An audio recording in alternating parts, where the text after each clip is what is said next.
আজকের ব্লগটা একেবারে সন্ধ্যা থেকে কিন্তু শুরু করছি তোমাদের সাথে।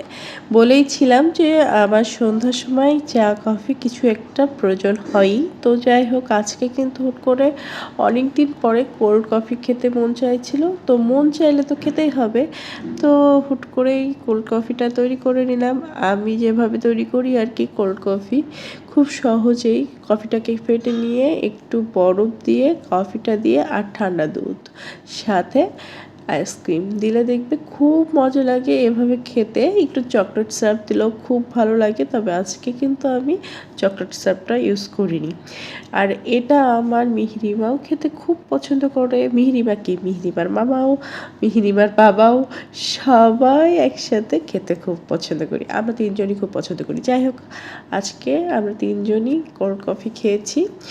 তো কফি খাওয়ার শেষ করে একটু রান্না বসিয়ে দিলাম। আজকে অনেক রান্না আছে, অনেক রান্না করতে বলতে অনেক মানুষের রান্না আছে। তো একসাথে বেশ অনেকটা করেই রান্না করলাম। তো এইদিকে রান্না চাপিয়ে দিয়ে এসে দেখি যে বার্গার এনেছে। তো বার্গারটা আসলে তেমন কোনো কিছুই না, মিনি বার্গার, ওর ভিতরে একটা করে চিকেন ফ্রাই দেওয়া ছিল।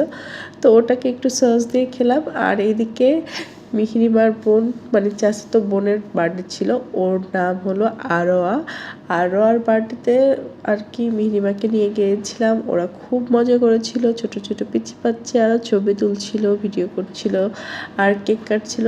জন্মদিন মানেই তো কেক কাটা। তো ওর সাথে খুব সুন্দর করে কেক কাটলো, সুন্দর করে সবাই একটু সাজুগুজু করেছে, বার্থডে ক্যাপ পরেছে। তো যাই হোক, ওখান থেকে ঘুরে এসে আবার যেটা হলো সেটা হচ্ছে আইসক্রিম।